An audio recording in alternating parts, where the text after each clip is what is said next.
Thank you very much, Presiding Officer. Now, I asked Jackie Baillie about the Finance Committee report on the budget, and Jackie Baillie responded by saying that she wasn't at the meeting when we discussed our report.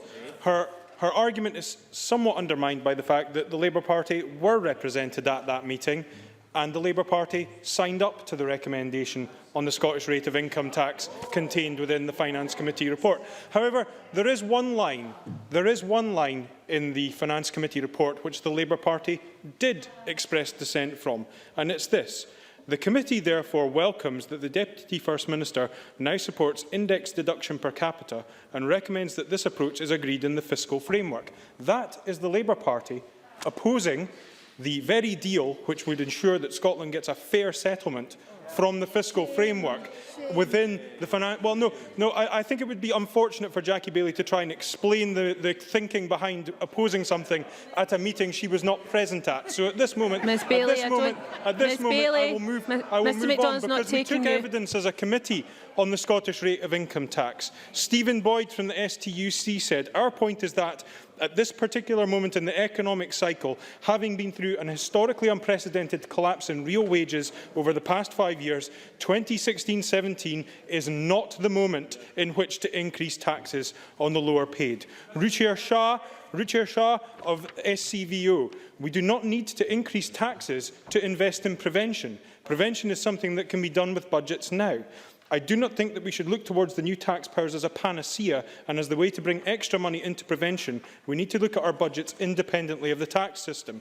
And another piece, quote on the record at that very committee meeting: "The yield that we would get from 1p on the Scottish rate of income tax is actually quite small. Is there not a better argument to be had about shifting the spend within the overall budget, which is substantially higher?" That quote was from Jackie Baillie. So I wonder what it is that has suddenly transformed the opinion of the Labour Party from the September meeting of the Finance Committee, where that evidence was on the record, to the signing off of the Finance Committee report just last week, to today's debate. Perhaps Jackie Baillie can enlighten us all. Jackie Baillie. I am grateful to the member for taking an intervention. He of course realises that the yield would be £500 million. Failure to use the Scottish rate of income tax now will lead to a devastating £1 billion of cuts before any new powers come into this Parliament. Does he not regret that as a decision that his Cabinet Secretary is McDonald. making? Well, I can only apologise to Jackie Baillie for quoting her own words at her.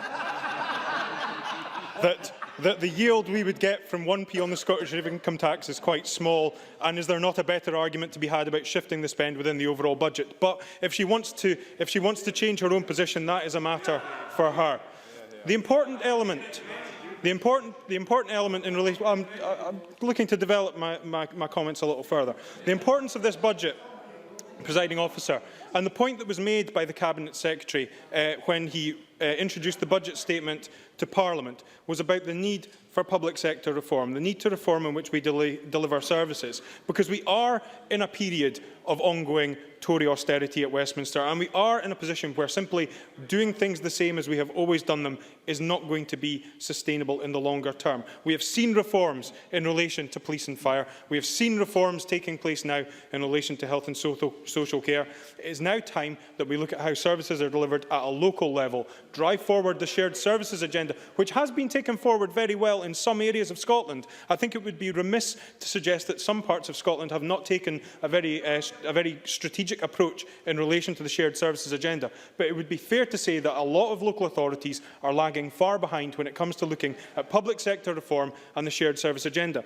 But the interesting element of this as well is the Labour Party's insistence that the only way that savings can be achieved is through cutting frontline services. Only last week, in the Press and Journal, the finance convener of Aberdeen City Council, Labour councillor Willie Young, a man with whom I have my own special relationship, was in the paper boasting of the fact that the Council had managed to identify £20 million worth of savings without a single saving coming from the frontline services that the Labour Party today say are the only things that are left to be tackled. So the notion and the idea that there is not savings to be found within local government, different ways of delivering services that could be achieved by local authorities, flies in the very face of what their own councillors are saying. Very briefly. Drew Smith, briefly, please. I'm grateful to Mr McDonald, presiding officer. Since he's fond of quoting other members, Mr McDonald said on the 23rd of April, "We cannot sustain further austerity which results in those with the least being hurt the most. My belief is that we need to see a commitment to public spending increases." Where does Mr McDonald propose we raise more money for public services? Indeed, and we put forward... I'm always grateful when Labour members are a fan of my early work. But the point that I would make to Mr Smith, Order, please. We must hear Mr McDonald close. Smith will listen, is that we put forward a comprehensive, costed package for how a Westminster government could deliver an alternative to austerity.